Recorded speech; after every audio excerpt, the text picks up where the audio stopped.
So my name's Gabriel. I'm from Australia originally. I grew up in Melbourne in Australia and studied music there. I guess at a certain point when I was about 12, 13 years old, I started writing my own music. Actually probably even younger, but I started playing. I started playing in bars and my mum used to have to take me to the shows because I couldn't go into a bar unless I was at least 18 years old. Anyway, but the thing that brought me over to Southeast Asia the very first time was actually just kind of a bit of a challenge for myself. I picked a random country and just thought I'd see what it would be like if I tried to just organise some shows there. That country happened to be Singapore. I had one contact, I think, and then I had to book a series of about 5 or 6 shows on my own. And I discovered that I could do that. I could actually go and I could play, and being from another country, there was a little bit of interest around why I was there, what I was doing, and I could sell records, and the environment was really conducive to being creative. Move on like another year later, I decided to do the same thing, but this time do a tour more comprehensively throughout Asia.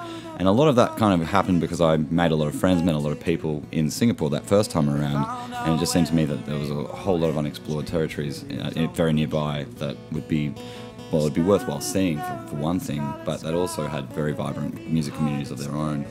And you move on a few years later, I ended up living in Bangkok for 3 years, and I've just now moved to Kuala Lumpur for various bits and pieces. At the moment working for the very studio that helped me record the new album. And I guess the thing that's really great about that is it means that I can more easily and with more, I guess I should say, the countries surrounding, so the Philippines being one of the best places I find for music, so much more accessible to me now.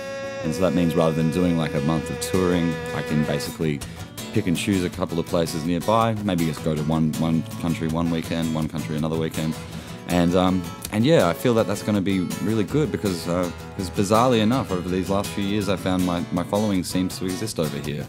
I can't really tell you why. I certainly didn't plan on it. And if someone told me I was going to be living in Bangkok for 3 years when I was like 18 years old, I would have probably told them that they were absolutely full of shit. So it's a funny thing. I was having a chat to a couple of people here recently about it. Like, how would they go about getting out of the country and just starting off in a new place or touring in a place?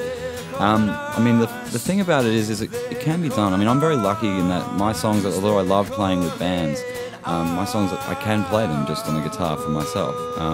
So that means I've only really got to be able to manage to get myself into a country. Once you're in a country, I find that you can get by pretty easily, but you have to be prepared to live kind of humbly. So that means things like, sleeping on people's couches, taking someone up on an offer of a free meal. I mean, and these aren't things that are terribly easy to do. For someone like me, I have a hard time, really honestly, ever kind of asking anything of people. But what I've come to realise, and it's quite beautiful about musicians in general, I find, is that the musicians who ask are also the musicians that give. And I suppose that's the beautiful thing that happens, is that those really great musicians and the communities that built around them, they want to help, they want to support, and the beautiful part is when you get to return that favour, and that does tend to go around and come around. And now that I've toured so much in this part of the world, it's not very uncommon that somebody wants to go to Australia or to one of the other countries where I might have a little pocket of friends who can help. And I guess it kind of does. It becomes a culture of supporting one another. And that's very special about music, and it's very special about this region, and I again say particularly the Philippines, where I feel that community is extremely strong. But it is hard, there are times where it can be very challenging. There are times where you have no money. There's times where you play a gig to nobody, and if you do play to somebody, they're not even remotely interested in you. Sometimes you're dying for that next gig you're going to do where somebody really connects with what you do and wants to talk to you and wants to be there with you, because that's the other thing that can happen, particularly if you're playing solo. You can end up quite lonely as well. But I tend to find nowadays, because I've done it for such a long period, that those times are getting less and less common. It seems that now that with a bit of time that's gone by, and every time you go to a country and you revisit, there's more and more people you can already turn to, and that's really, really rewarding. But it is something I can imagine would put people off if they're experiencing it for the first time. So it's a humble, sometimes very lonely existence, but immensely rewarding if you persevere. Over the years there's been a couple of EPs, a live album, and then of course, yeah, one other album before this, but All of Us, the most recent one, I guess record number 4 or 5, something like that, yeah. All of Us is a very different record for me insofar as a lot of these songs came from a little crowdfunding exercise I did. I asked people if they helped me to make the record, and I offered in return for that the ability to, well, I offered to write them a song. They could choose a title, they could choose a topic, and I would write it and just record it really dodgily on a couple of mobile phones and kind of edit it into something and put it on YouTube. And then from that campaign, which I'm still actually honestly chiseling away at, I think I've got about 6 left, but there were like 36 songs I had to write or something. But some of the ones I wrote earlier in the campaign ended up becoming kind of the main, I guess, well, the mainstays of this album. A lot of the material comes from that campaign. And it was interesting too, because I mean, in writing songs that weren't about my own experiences, it kind of forced me to open up, and I think it changed my approach quite a bit. The main thing I think which was really interesting for me though was that while I had a lot of like girls asking me to write songs for their boyfriends, and I had some idiot friends who asked me to write really ridiculous, stupid songs, a lot of people, those people that took it really, like, you know, really thought hard about what they wanted me to write about. They wanted me to write about some pretty dark stuff. I mean, it's not necessarily sad, but sometimes just stories about things that happened to them that were really challenging or heartbreaking or whatever it was.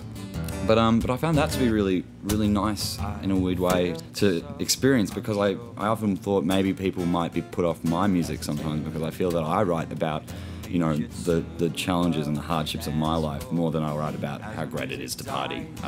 Yeah, so finding out that I guess if given the chance, people would want to hear songs about the things that mean something to them, because they might have had a challenge, they might have had a hardship, I don't know, but it's just something that they can really identify with for them. And it made me realise that there's a huge importance for that sort of music to continue to exist. It doesn't exist in the mainstream in a very big way.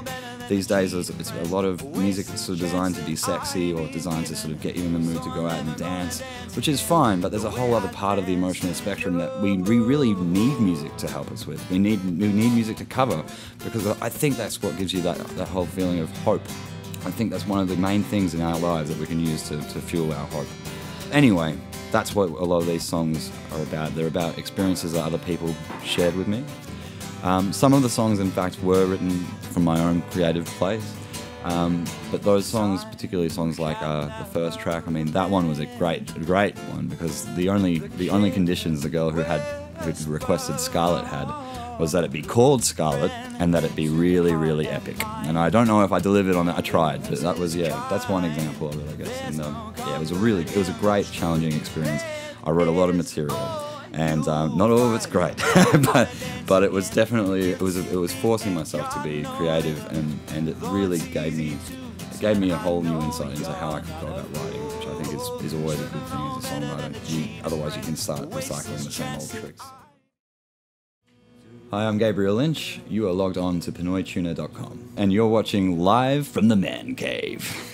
Awesome. That's a great.